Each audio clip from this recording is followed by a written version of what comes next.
আজানের জন্য অনুনয় বিনয় করা হয়। মদিনার সমস্ত মানুষের কথা আপনার অ্যাভয়েড করে চললেন, কারো কথা উনি গ্রহণ করলেন না। আজান দেব না বাবা ভাই, বাবা ভাই, বাবা আমার যাকে যেমন পারেন অনুনয় বিনয় করে শুধু মানা করেন। আমি আজান দিতে পারবো না, সব বলো করবো, কি কাজ করতে হবে বলো করবো, আজান দিতে পারবো না, কারণ ওই সময়টা আলাদা, এখনকার সময় আলাদা। কারণ প্রেমিক যারা হয়, আশিক যারা হয়, মাসুক না মিললে তাদের স্বাদ মেটে না বাবা। হে সোনা মানিকেরাও, বেলাল রাদিয়াল্লাহু তাআলা আজানের জন্য প্রস্তুত হলেন। সবাই ছোট ছোট বাচ্চাগুলো মায়ের কোল ধরে বসে আছে। মা নবীর সাহাবী হযরত বেলাল রাদিয়াল্লাহু তাআলা নুকে দেখতে পাই, আমাদের দয়াল নবী কই, কই দয়াল নবী কই? আল্লাহর হাবিবের সাহাবী বেলাল রাদিয়াল্লাহু তাআলা আনহু আওয়াজটা শুনতেছেন, কেঁদে জারে জার হয়ে যাচ্ছে, কারণ ছোট বালকেরা পর্যন্ত আমার নবীকে ভালোবাসতো। আব্বাজি আমার কিতাবের মধ্যে পাওয়া যায় আল্লাহর হাবিবের সাহাবী বেলাল রাদিয়াল্লাহু তাআলা আনহু জবানে হয়তো অক্ষর জ্ঞান আছে, উচ্চারণ ভালো নাই, কিন্তু তার মধ্যে উলফাত আলাদা রয়েছে বাবা। এমনি করে হযরত হাসান পাক রাদিয়াল্লাহু তাআলা আনহু, হুসাইন পাক রাদিয়াল্লাহু তাআলা আনহু, দুই ভাই জান্নাতি যুবকদের সরদার এসে উপস্থিত হয়ে গেছে। ও বেলাল, ও বেলাল, জি লাব্বাইক লাব্বাইক, বলুন কি বলছেন? কারণ ও বেলাল একটা কথা বলবো না, বলুন না, আমি আপনাদের জন্য জীবন দিতে পারি, বলুন কি চান? আহারে হোগো বেলাল, আমরা দুই ভাই একটু আজান শুনতে চাই। দুই ভাই, এক ভাই মাথা থেকে সিনা পর্যন্ত মুস্তাফা, আর একজন সিনা থেকে পা পর্যন্ত মুস্তাফা। আমার নবী যখন ইন্তেকাল করেন, সাহাবী রাসূলেরাও আমার ওই হাসানে পাক হুসাইনে পাক দুই আওলাদকে দাঁড় করিয়ে দিয়ে আমার রাসূলের দিদার করতেন আর কাঁদতেন। দেখো, চাইয়া দেখো, দুই ভাই দাঁড়িয়ে আছে, তো মনে হয় যেন দয়াল নবী দাঁড়িয়ে আছে। হযরতে বেলাল লাফ মেরে উঠেছে, ভাই ও হাসানে পাক, ও নবীর আওলাদ, ও হুসাইনে পাক, ও রাসূলের আওলাদ। নবী তো জবান মোবারকায় বলেছেন, হুসাইন মিন্নি ওয়া আনা মিনাল হুসাইন, আমি হুসাইন থেকে, হুসাইন আমার থেকে। ও গো বেলাল, একটু আজান শুনিয়ে দাও, অনেক দিন হলো আপনার কণ্ঠের আওয়াজ, আজান শোনা হয় না, নানু তো হারিয়েছি, অনেকদিন পর আপনাকে পেয়েছি, একটু আজান শুনিয়ে দাও। শুধু মদিনার মানুষ বাজি আমার, পৃথিবীর জমিনে নবী পাক আছেন মুমিনের জানের থেকে, রুহুর থেকে আরো নিকটে, ঠিক না? কোরআন বলছে আন-নবী আওলা বিল মুমিনিনা মিন আনফুসিহিম, প্রত্যেক মুমিনের জানের থেকে আরো নিকটে নবী। জোরে বলেন। তাহলে মুমিন হবে যারা, নবী তাদের জীবনের থেকে নিকটে পাবে তারা, আর মুমিন হবে না যারা, নবীকে তারা পাবে না। তাহলে নবী যদি এত নিকটে থাকে, তাহলে আল্লাহ কোথায় আছে? এটা প্রশ্ন না, যে আল্লাহ কোথায়? অনেকে আল্লাহ আল্লাহ তো সারা জীবন শুনে আইছি, আল্লাহ আকাশে থাকে? আল্লাহ কি আকাশে থাকে? আল্লাহ কি খানায় কাবায় থাকে? আল্লাহ কি মসজিদে থাকে? কই এতদিন তো মসজিদে গেলাম, একবার তো আল্লাহ দেখতে পাইনি। কি গো, মন্দিরে ভগবান পাওয়া যায় না, গেলে দেখা যায় না, গির্জাতে গেলে গড দেখা যায় না, আর আল্লাহর ঘর বাইতুল্লাহ গেলে আল্লাহ দেখা যায় না। আল্লাহ আছে কোথায়? আল্লাহ পাক আছেন সেই আরশে, তামাম পৃথিবীতে আল্লাহ আছেন। আল্লাহ পাক এত মহান, তার কুদরতি নজরে আমরা উপস্থিত আছি। জোরে বলেন। আল্লাহকে আমাদের কাছে আসতে হয় না, আল্লাহ এত মহান, তার কুদরতি নজরে তামাম জাহান। জোরে কোন। এজন্য তবুও কিছু জায়গা নির্ধারণ করা হয়েছে, যেমন বলা হয়েছে কুলুবুল মুমিনিনা আরশুল্লাহ, মুমিনের কলব আল্লাহর আরশ। জোরে কর। আপনারা আমরা জিকির করি তো, এখনই জিকির লা ইলাহা ইল্লাল্লাহ, এ জিকিরে জালি। হাতে তসবিহ নিয়ে রাস্তায় ঘুরতে লোক, ওরে বাবা রে কত বড় নামাজি রে বাবা, পরেশগার কত। লোক দেখায় না যে লোক তোমাকে সুফি বলবে, তাই বদমাইশ কোথাকার। রিয়া দেখো, লা তোমার এই যে নাভির নিচে থেকে লা ই, এই সিনা এখানে বুকের কাছে ই, লা হা এটা খফি, লা ইলাহা ইল্লাল্লাহ, এইভাবে জর্ব দাও। এই সুদ খেয়েছো, মিথ্যা বলেছো, জেনা করেছো, এখানে ময়লা জমে গেছে। এই ময়লা পরিষ্কার করতে গেলে তোমার জর্ব দাও লা ই লা, নাভির নিচে থেকে ই লা হা ইল্লাল্লাহ। এই কাবা, কাবা দুটো, একটা হলো খানায় কাবা যার দিকে ফিরে নামাজ পড়ি, আর একটা হলো এই কাবা যেটা আমার নামাজ পড়ি, এটা শরিয়াতের কাবা। একে বলা হয় খলিল কাবা, মানে ইব্রাহিম নবী বানিয়েছেন। ইব্রাহিম নবীর উপাধি ছিল খলিলুল্লাহ, তাই বলা হয় ওটাকে খলিল কাবা। আর এটা, এই কাবাকে আমার আল্লাহ নিজে বানিয়েছেন, তাই বলা হয় কুলুবুল মুমিনিনা আরশুল্লাহ। আল্লাহ মুমিনের ওই কলবের আরশে থাকে, এই কাবায় খোদা থাকে।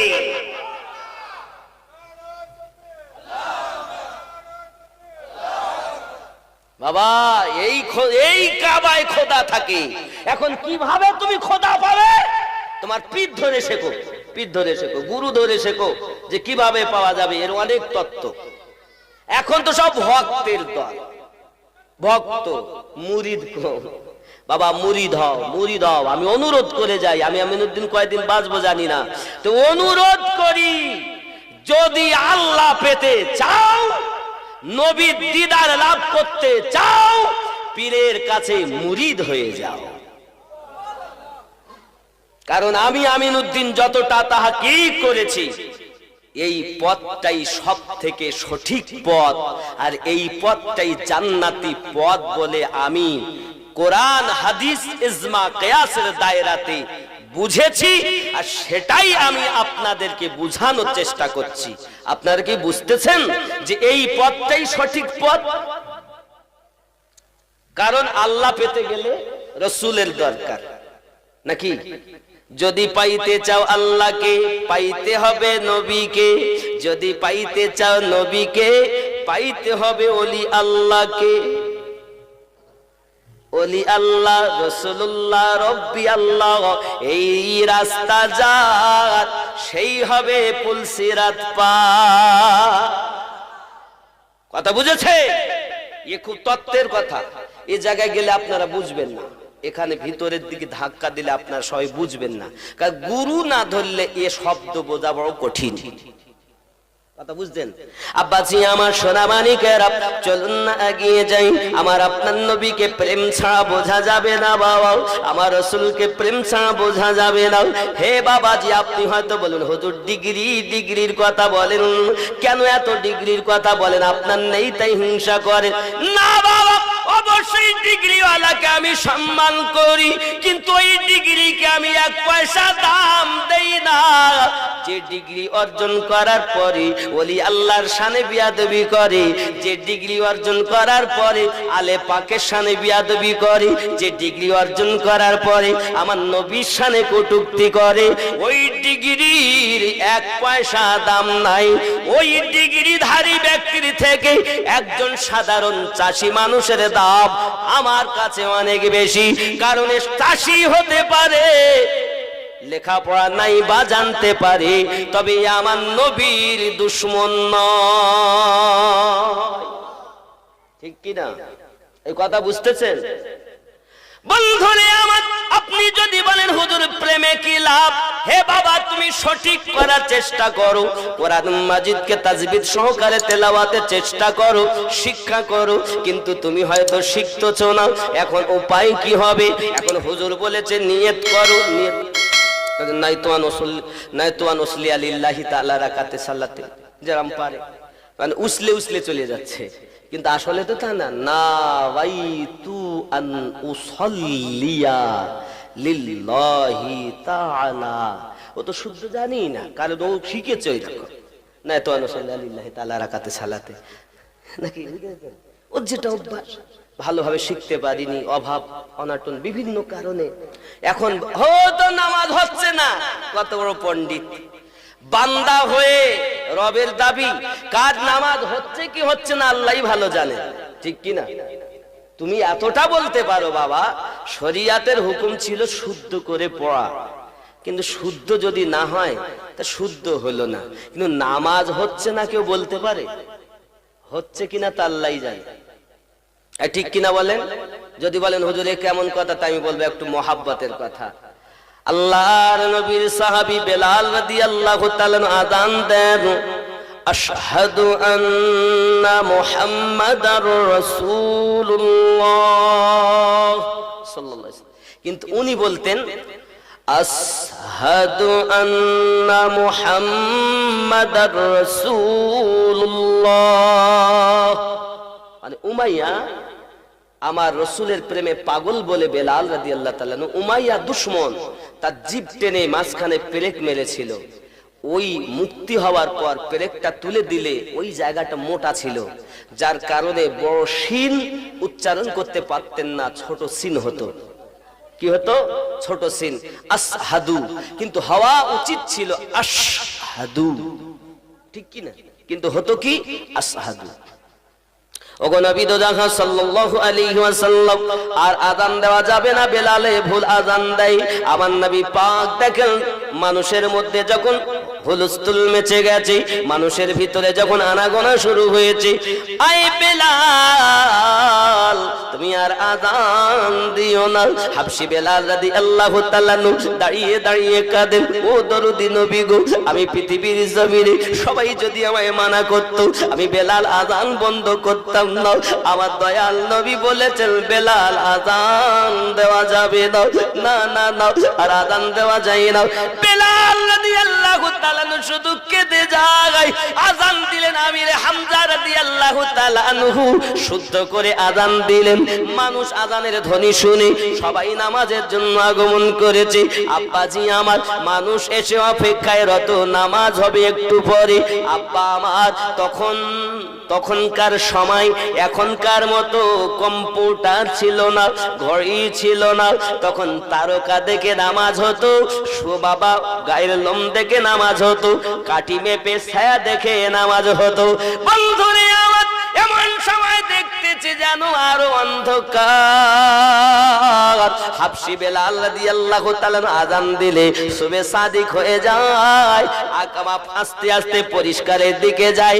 আর আমির হামজা আযান দিয়েছে, কিন্তু আরো যেন অন্ধকার হয়ে গেছে। বুঝেছি তুমি আগে ডেকে দেছো, আযান মানে ডাকা, তাহলে তুমি আগে ডেকে ফেলেছো, আবার দাও, আবার দাও, আবার দাও। আবার কিছুক্ষণ পর আযান, আল্লাহু আকবার, আল্লাহু আকবার, আযান হচ্ছে। সবাই শুন, বাহ কত সুন্দর শব্দ হচ্ছে।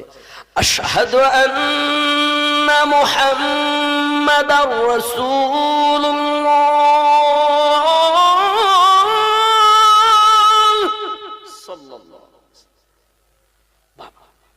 আজ তো আর ছোট সিন হয়নি, বড় সিন হয়েছে, কত সুন্দর দিচ্ছে। লোক বলতে বাহ ভালো হবে। আযান দ্বিতীয়বার হয়ে গেল, আরো অন্ধকার, মানে পাশের মানুষ আর দেখা যাচ্ছে না। আগে তো বোঝা যাচ্ছিল যে ওখানে একজন এই এসে, আর এখন এইরকম হয়ে গেছে পাশে আর দেখা যাচ্ছে না। এই ব্যাপার কি, তুমি ভুল দেছো মনে হয়, তাহলে আবার দাও।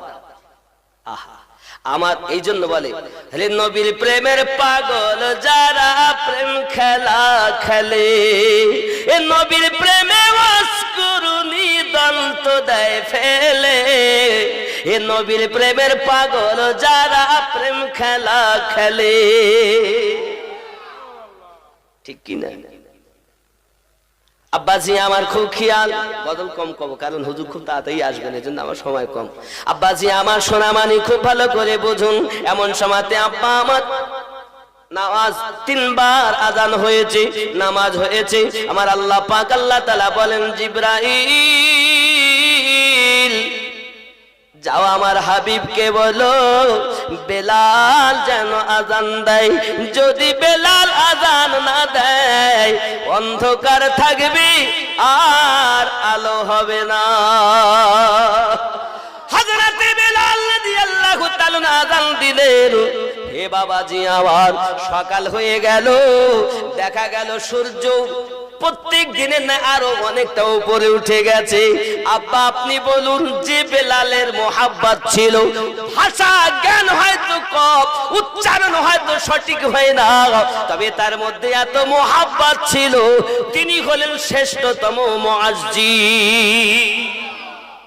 আমি আপনাদেরকে বলি বাবা, চেষ্টা করুন শিক্ষা করার, যদি না হয় আমার আল্লাহ প্রেমকে ভালোবাসে, প্রেম করো। ভাষা নেই তো কি হয়েছে, শুদ্ধ উচ্চারণ হয় না তো কি হয়েছে, চেষ্টা করে যাও, যাহা হবে তাই আমার আল্লাহ তাআলা তার বান্দার এই বিচারটা তো অন্তরের, যদি কোন সুবহানাল্লাহ, এই ঠিক কি না? তাহলে শুদ্ধ হলেই শুধু হবে না, সাথে মোহাব্বত দরকার। এর জন্য বাবা জন্ম আমার নবীর যুগে হলে কেমন হতো, জন্ম আমার নবীর যুগে হলে, আমার সঙ্গে বল কেমন হতো, উচ্চরবে বলতে হবে, বলবেন তো? দুই নয়নে রাসূল পাক দেখিলে কেমন হতো, জন্ম আমার নবীর যুগে হলে হতো। খুব খেয়াল কর, আসতো ভেসে হযরতে বেলালের মধুর আযান, যে আযানে ছিল এত প্রেম মুগ্ধ রহমান, দয়ার নবী পিছে নামাজ পড়িলে কেমন হতো, জন্ম আমার নবীর যুগে হলে কেমন, দয়ার নবীর পিছে নামাজ পড়িলে কেমন হতো, জন্ম আমার নবীর যুগে। জোরে বলুন না সুবহানাল্লাহ। বন্ধুরে আমার জিবরাইল আমিন এসে বলছেন হুজুর বেলালকে আযান দিতে দেন। কেন?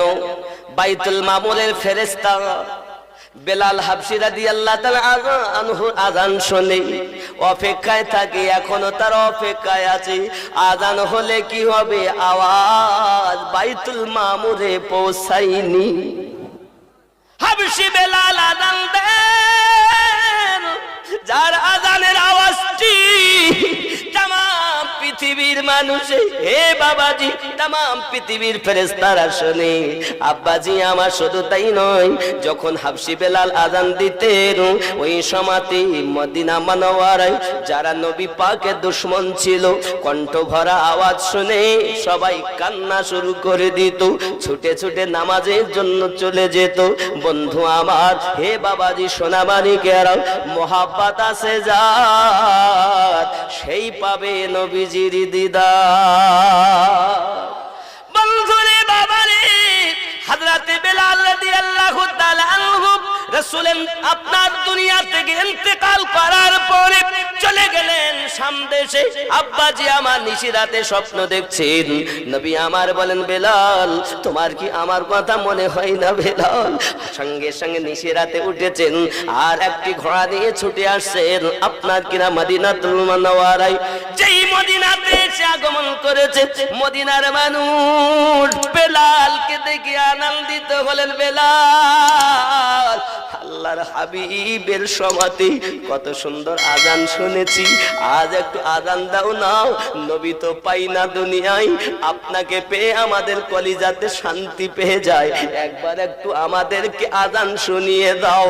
নবী তো পাবো না, নবীর পাগল বেলালের আজান শুনে মনটাকে তাসাল্লি দেব, একটু আজান দাও বেলাল। হাফকি বেলাল রাদিয়াল্লাহু তাআলা হাত জোড় করে বলে, আজান দিতে বলবে না কেন? কেন? আমি যখন আজান দিতাম আমার রাসূলুল্লাহকে দিদার করতাম, আর আমি এখন আজান দেব কাকে দেখব? আমার নবী দুনিয়া থেকে ইন্তেকাল করে গেছেন। হযরতে বেলাল রাদিয়াল্লাহু তাআলা পাগলের মতো ছোটে, কেউ যদি একবার বলে নবী ইন্তেকাল করেছে, বেলাল তাকে বকাঝকা করে, খবরদার বলো না। বেলাল বলতে চাই নবী মরে না, নবী আছে তার প্রেমিকের অন্তরে। আল্লাহ পাক কোরআনে জানিয়ে দিলেন, আন-নবিয়্যু আওলা বিল মুমিনিনা মিন আনফুসিহিম, প্রত্যেক মুমিনের জানের থেকে আরো নিকটে আমি আল্লাহ আমার নবী রেখে দিয়েছি, নবী রেখে দিয়েছি, নবী রেখে দিয়েছি। প্রেমিক হবে যারা, নবী দেখবে তারা। আমরা তো প্রেমিকই নয়, মুখী বলি খুব নবীওয়ালা, আসলেই বন্ধু আমার আজানের জন্য অনুনয় বিনয় করা হয়। মদিনার সমস্ত মানুষের কথা আপনার অ্যাভয়েড করে চললেন, কারো কথা উনি গ্রহণ করলেন না। আজান দেব না বাবা ভাই, বাবা ভাই, বাবা আমার যাকে যেমন পারেন অনুনয় বিনয় করে শুধু মানা করেন। আমি আজান দিতে পারবো না, সব বলো করবো, কি কাজ করতে হবে বলো করবো, আজান দিতে পারবো না, কারণ ওই সময়টা আলাদা, এখনকার সময় আলাদা। কারণ প্রেমিক যারা হয়, আশিক যারা হয়, মাসুক না মিললে তাদের স্বাদ মেটে না। বাবা এই সোনা মানিকেরাও বেলাল রাদিয়াল্লাহু তাআলা আজানের জন্য প্রস্তুত হলেন। সবাই ছোট ছোট বাচ্চাগুলো মায়ের কোল ধরে বসে আছে। মা নবীর সাহাবী হযরতে বেলাল রাদিয়াল্লাহু তাআলা নুকে দেখতে পাই, আমাদের দয়াল নবী কই, কই দয়াল নবী কই? আল্লাহর হাবিবের সাহাবী বেলাল রাদিয়াল্লাহু তাআলা আনহু আওয়াজটা শুনতেছেন, কেঁদে জারে জার হয়ে যাচ্ছে, কারণ ছোট বালকেরা পর্যন্ত আমার নবীকে ভালোবাসতো। আব্বাজি আমার কিতাবের মধ্যে পাওয়া যায় আল্লাহর হাবিবের সাহাবী বেলাল রাদিয়াল্লাহু তাআলা আনহু জবানে হয়তো অক্ষর জ্ঞান আছে, উচ্চারণ ভালো নাই, কিন্তু তার মধ্যে উলফাত আলাদা রয়েছে। বাবা এমনি করে হযরতে হাসানে পাক রাদিয়াল্লাহু তাআলা আনহু, হুসাইনে পাক রাদিয়াল্লাহু তাআলা আনহু, দুই ভাই জান্নাতি যুবকদের সরদার এসে উপস্থিত হয়ে গেছে। ও বেলাল, ও বেলাল, জি লাব্বাইক লাব্বাইক, বলুন কি বলছেন? কারণ ও বেলাল একটা কথা বলবো না, বলুন না, আমি আপনাদের জন্য জীবন দিতে পারি, বলুন কি চান? আহারে হোগো বেলাল, আমরা দুই ভাই একটু আজান শুনতে চাই। দুই ভাই, এক ভাই মাথা থেকে সিনা পর্যন্ত মুস্তাফা, আর একজন সিনা থেকে পা পর্যন্ত মুস্তাফা। আমার নবী যখন ইন্তেকাল করেন, সাহাবী রাসূলেরাও আমার ওই হাসানে পাক হুসাইনে পাক দুই আওলাদকে দাঁড় করিয়ে দিয়ে আমার রাসূলের দিদার করতেন আর কাঁদতেন। দেখো চাইয়া দেখো দুই ভাই দাঁড়িয়ে আছে, তো মনে হয় যেন দয়াল নবী দাঁড়িয়ে আছে। হযরতে বেলাল লাফ মেরে উঠেছে, ভাই ও হাসানে পাক, ও নবীর আওলাদ, ও হুসাইনে পাক, ও রাসূলের আওলাদ। নবী তো জবান মোবারকায় বলেছেন, হুসাইন মিন্নি ওয়া আনা মিনাল হুসাইন, আমি হুসাইন থেকে, হুসাইন আমার থেকে। ও গো বেলাল একটু আজান শুনিয়ে দাও, অনেক দিন হলো আপনার কণ্ঠের আওয়াজ, আজান শোনা হয় না। নানু তো হারিয়েছি, অনেক দিন পর আপনাকে পেয়েছি, একটু আজান শুনিয়ে দাও। শুধু মদিনার মানুষ ভালোবাসিনি, আজান আমার আল্লাহ ভালোবেসেছে, ঠিক না? এটা তো এখানে গজলে বলা আছে যে আসতো ভেসে হযরতে বেলালের মধুর আযান, যে আযানে ছিল এত প্রেম মুগ্ধ রহমান। দয়ার নবীর পিছে নামাজ পড়িলে কেমন হতো, জন্ম আমার নবীর যুগে হলে। জোরে বলুন সুবহানাল্লাহ। বন্ধুরে বাবারে, বেলাল রাদিয়াল্লাহু তাআলা অনুরোধ করে, বিনয় করে, কিন্তু দুই ভাই আযানের যখন কথা বলেছেন, সমস্ত মানুষকে বঞ্চিত করতে পারতাম, কিন্তু নবীর ভালোবাসা তো তখনই হবে যখন নবীর আওলাদ আমি বেলালের প্রতি রাজি হবে। আর জান্নাতের যুবকদের সর্দার দুই ভাই, এখন আমি যদি এদেরকে অমান্য করি, আমার নবী তো পাওয়া যায় না। কারণ নবী পাক যার জন্য নিজের বেটা কুরবানি দিয়েছেন, তিনি হুসাইন পাক। এখন আমি কি করি বাবা? এমনি করে বেলাল রাদিয়াল্লাহু তাআলা বলেন, যখন আপনারা অনুরোধ করেন সবাইকে ব্যথা দিতে পারতাম, আমার নবীর আওলাদকে ব্যথা দেওয়া যাবে না। উঠলেন তিনি, আর মিনারের উপরে উঠে আযান দেবেন বলে যখন কানে হাত দিয়েছেন, হে বাবাজি আমার শুরু করেছেন, আল্লাহু আকবার, আল্লাহু আকবার, আশহাদু আল্লা ইলাহা ইল্লাল্লাহ, আশহাদু আন্না মুহাম্মাদার রাসূলুল্লাহ সাল্লাল্লাহু আলাইহি ওয়াসাল্লাম। যখন আযান দিয়েছেন বাবা, যখন আমার নবীর শব্দটা জবানে উচ্চারণ করেছি, দেখতেছেন যেন আমার নবী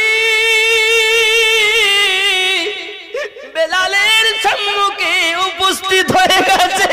আমার নবীকে দেখে হাবশি বেলাল আর উচ্চারণ করতে পারেন না, মিনার থেকে নিচে পড়ে গেলেন, বেহুশ হয়ে গেলেন। বেহুশ হয়ে যখন গেলেন, হুঁশ ফিরল বাবা। হুঁশ ফেরার পরে ওখান থেকে ছুটে রওনা দিলেন বন্ধু সোনাবানিকেরাও। বোঝা গেল বেলাল হাবশি রাদিয়াল্লাহু তাআলা আযান যখন হয়, আওয়াজ আসে, বেলালি আযান শোনা যায়, দলে দলে ফেরেশতারা কাতার যে লাগায়। সুবহানাল্লাহ। বেলালি আযান শোনা যায়, দলে দলে ফেরেশতারা কাতার যে লাগায়। শুনবো বেলালি আযান, গাইবে নবীর গুণগান। আল্লাহুম্মা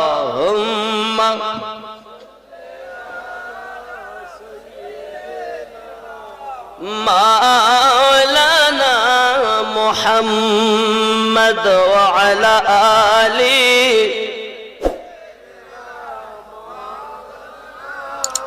আমার বন্ধু সোনামানিক, আমি এতক্ষণ ধরে বোঝাতে চেয়েছি একটাই জিনিস, প্রেম হবে রসুলের সাথে। আর রসুলের প্রেম পেতে গেলে প্রেম করতে হবে আলে পাকের সাথে। আলে পাক কেমন করে পাবো? ওলি আল্লাহ যারা, ওই হোসাইনি আওলাদ হলেন তারা। কিভাবে কিভাবে? ইমামে জয়নুল আবেদিন, হোসাইন পাকের আওলাদ জয়নুল আবেদিন, আর জয়নুল আবেদিন থেকে ইমাম জাফর সাদিক, ইমাম বাকার, ইমাম মুসা কাজিম, ইমাম নাকি আলী, ইমাম তাকি আলী। হে বাবা, এমনি করে 12 ইমাম। এখন একজন আসবেন ইমাম মেহেদী আলাইহিস সালাম। জোরে কর। এনারা এই যে ইমামে আজম আবু হানিফা, ইমাম জাফর সাদিকের 2 বছর গোলামি করেছে। ইমাম জাফর সাদিক রাদিয়াল্লাহু তাআলা ইমাম ছিলেন। ইমামের মর্যাদা বোঝো, ইমামের সম্মান বোঝো। আমি তো মনে করি ইমামের বেতন, মসজিদের যে ইমাম, আমাদের ইমাম হলো 12, আওলাদে রাসূল 12 ইমামে। আর এই কোরআন হাদিস বোঝার জন্য, সঠিক পথে চলার জন্য ইমাম হলো 4টি, শাফি, হানাফি, মালিকি, হাম্বলি। কথা বোঝেননি? ইহা ছাড়াও আমাদের ইমাম আছে, মসজিদে ইমাম আছে না নাই? আচ্ছা, আমরা ইমামকে কি বলি? পিছনে নামাজ পড়ি বটে, কিন্তু বাইরে এসে কি আবার ইমাম হইল নাই। বেতন কত? তাহলে তুই ভাতা পাচ্ছে, তা বেতন দেব কি? আচ্ছা বলেন, আমি যদি নামাজ পড়তে যাই, আমার ছেলে যদি ওদিক অসুখী ভোগে, এরা দিন 100 টাকা করি, তাই 100 টাকায় সংসার চলে? কথা কন। ইমামের বেতন বেশি হওয়া দরকার ছিল। ইমামের বেতন বেশি করবেন, সবাই দিবেন। নইলে এক ওয়াক্ত নামাজের জন্য 80 হব্বা দোজক বলো, বাদ দিলে, নামাজ বাদ দিলে কত দোজক? 80 হব্বা। আর আপনি সেই নামাজ পড়তেছেন, মন তো ইমাম মানেই নেতা, ইমাম মানে নেতা। তা আপনার যে প্রত্যেক ওয়াক্তের নামাজ পড়ছেন যার পিছনে, তার বেতন 2,500, কেউ 5,000-এর উদ্যার দেয় না, খুব হাই 7,000।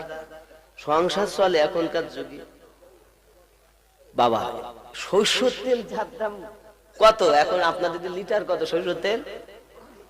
200 টাকা। 200 টাকা যদি 1 লিটার তেল যে দিলে 200 টাকা, তো 200 তেল নিলেও চাল কিনবে না। বিচার করবেন যারা মুক্তাদি আছেন, যেখানকার ইমাম হোক, ইমামকে যথাসাধ্য পারেন তার যেন ভিতরে ক্ষুধা না থাকে। এটা শিওর যে যতই টাকা দাও, কেউ বলে না যে আর লিব না, কিন্তু পেট ভরে গেলে যদি বলি শাক দিয়ে ভাত খেয়ে পেট ভরে গেছে, যদি গোস্ত দেই ভাই খাও, তার খেতে পারছিস না, আমার টুটি ভর্তি হয়ে গেছে। টাকা যতই দাও বলে না যে লেব না। অন্তত সাধারণত চিন্তা করবেন যে এই বেচারার সংসার চলতে গেলে নিম্নতম কত লাগে। এই বিচারটা অন্তত সাধারণত বিবেচনা যদি মুক্তাদির না থাকে, তবে ইমামকে নেতা বানিয়ে আপনার সব বেকার হয়। কথা বুঝেছেন? এগুলো খেয়াল রাখবেন বাবা। কারণ আমরা ইমাম ভুক্ত মানুষ, আমরা ইমামদের ভালোবাসি, ঠিক না? ইমামের সম্মুখে বড় কথা। অনেকে দেখবেন নামাজ পড়ে, নামাজ পড়তে ইমাম সাহেবকে দোয়া করতে দেরি করতেছে, তো অনেকে কি অনেকে আত্মাহিয়াতু পড়েও এরকম করে, পড়া হয়ে গেছে মানে সালাম ফেরা সাড়া দেয়, অনেক অভ্যাস আছে কিছু লোক এরকম। আবার দেখবেন সালাম ফিরিয়ে বসে আছে, তাও আবার কিছু মানে দোয়া করতে তো বলতে তো পারছে না।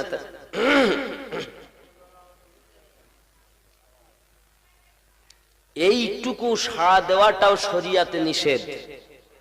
ইমাম মানি নেতা, তুমি তাকে এইভাবে সাড়া দিতে পারো না, বলতে পারো না যে এটা করো, বরঞ্চ ও যাহা বলবে শোনো। যদি শোনার মতো কোরআন, হাদিস, ইজমা, কিয়াসের উপযুক্ত হয়, তাহলে তার কথা মানতে হবে। যদি বাইরে হয়তো মানা যাবে। বুঝতে পেরেছেন? ইমাম মানে নেতা, তার উপরে হুকুমদারি করা যাবে না। এগুলো খেয়াল রাখবেন। আব্বা আমার ইমামে হোসাইন পাক রাদিয়াল্লাহু তাআলা আনহুর আওলাদের মধ্যে আমরা হোসাইনি মুসলমান হয়েছি বাবা। বেলাল রাদিয়াল্লাহু তাআলা আনহু যখন আজান দিয়ে ছুটে ছুটে এসেছেন বাবাজি, বলে আমার সোনামানিকেরা, উনি দুনিয়ার জমিনে এত প্রেম করেছেন, এত মোহাব্বত করেছেন। আজান তো দুনিয়ায় দিতেন, কিন্তু আজানের ভিতরে তার উলফাত মোহাব্বত আলাদা ছিল। আব্বাজি আমার সোনামানিক খেয়াল করুন, একদা আপনার আমার নবী হাবশি বেলাল রাদিয়াল্লাহু তাআলা আনহুকে কাবার ছাদের উপরে উঠিয়ে দিয়েছেন। আর নবী আমার বললেন, বেলাল আজান দাও না তুমি বেলাল। সুবহানাল্লাহ। কি দিতে বললেন? আজান। কোথায়? কাবার ছাদে। আমার আজান দেই কোন দিকে? কাবার দিকে ফিরে। হে বাবা, এখন ওই কাবার উপরে নবী পাক তুলে দিয়েছেন বেলালকে। বেলাল আজান দাও। হাবশি বেলাল রাদিয়াল্লাহু তাআলা চিন্তায় চিন্তিত। পুনরায় নবী আমার মিঠি জবানে বললেন, আজান দাও। বেলাল রাদিয়াল্লাহু তাআলা দাঁড়িয়ে, হুজুর আমি আজান কোন দিকে ফিরে দেব? কারণ আমি যেখানে আজান দিয়েছি কাবা শরীফের দিকে মুখ করেছি, আজ কাবা আমার পায়ের নিচে, আমি বেলাল আজান দেব কোন দিকে ফিরে? আপনার আমার নবী বলেন, বেলাল গো তুমি আমার দিকে ফিরে আজান দাও। যদি আল্লাহ পাক আল্লাহ তাআলা তোমার নবীকে সৃষ্টি না করত, কাবা তৈরি হতো না। এজন্য সরকারে আলা হযরত আজিমুল বরকত দরিয়া ইশক রহমত তিনি লিখতেছেন, হাজিও आओ শাহনশাহ কা রওজা দেখো, হাজিও आओ शहंशाह का रौजा देखो, काबा तो देख चुके हो, अब काबे का काबा देखो। बेलाल তুমি আমার দিকে ফিরে আজান দাও। আল্লাহ পাক আল্লাহ তাআলা আমাকে যদি সৃষ্টি না করতেন, কাবা তৈরি হতো না। আল্লাহ পাক আল্লাহ তাআলা আমাকে কাবার ও কাবা সম্মান দিয়েছে।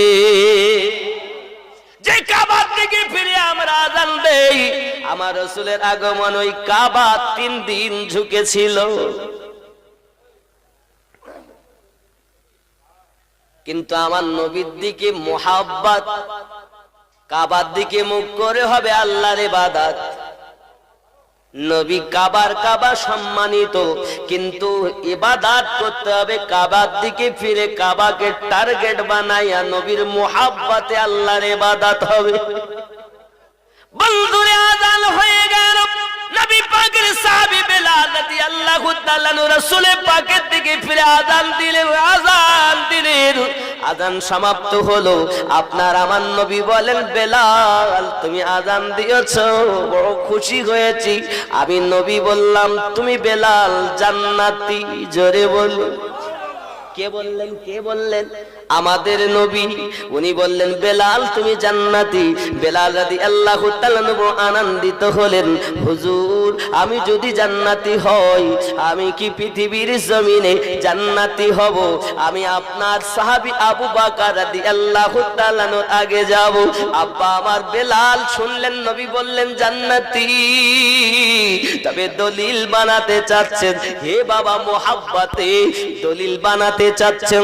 দলিল এটা হয়ে গেছে জান্নাতি, তবে কার আগে যাবেন? বেলাল বলেন, হুজুর আমি আপনার প্রিয় সাহাবী আবু বকর রাদিয়াল্লাহু তাআলা আগে কি জান্নাতে যেতে পারবো? নবী আমার বলেন, হ্যাঁ পারবে। হুজুর গো আমি জানতে চাই, আমি ওমর ফারুক রাদিয়াল্লাহু তাআলা আগে জান্নাতে যেতে পারবো? আমার নবী বলেন, হ্যাঁ হ্যাঁ তুমি পারবে। ইয়া রাসূলুল্লাহ, ইয়া হাবিবাল্লাহ, আমি উসমান জিন নুরাইনের আগে জান্নাতে যেতে পারবো? হ্যাঁ হ্যাঁ তুমি উসমানের আগে যেতে পারবে। নবী গো আমি কি হযরতে আলী রাদিয়াল্লাহু তাআলা আনহুর আগে জান্নাতে যেতে পারবো? আমার রাসূলুল্লাহ মিঠি জবানে বলেন, হ্যাঁ বেলাল পারবে। দরুদি দরুদি বেলাল বলে লাভে আর মোহাব্বতের পরিচয় দেয়, হুজুর আমি বেলাল ফাতেমা রাদিয়াল্লাহু তাআলা আনহার আগে জান্নাতে যাব। আমার রাসূল বলেন, হ্যাঁ তুমি যাবে। ইয়া রাসূলুল্লাহ আমি হাসান পাকের আগে যাব। আমার নবী বলেন, হ্যাঁ হ্যাঁ যাবে। আমি কি হুসাইন পাকের আগে যাব? হ্যাঁ হ্যাঁ তুমি যাবে। বেলাল মোহাব্বতে দুলতেছিল নবীজি। ইয়া রাসূল রাসূলুল্লাহ, ইয়া হাবিবাল্লাহ, অন্য কিছুই নয়, আমার দয়াল যখন বিধান করে দেয় আমি বেলাল মেনে নেই। তবে আর একটু জানতে ইচ্ছা করে হুজুর, আমি বেলাল কি আপনার আগে জান্নাতে যাব?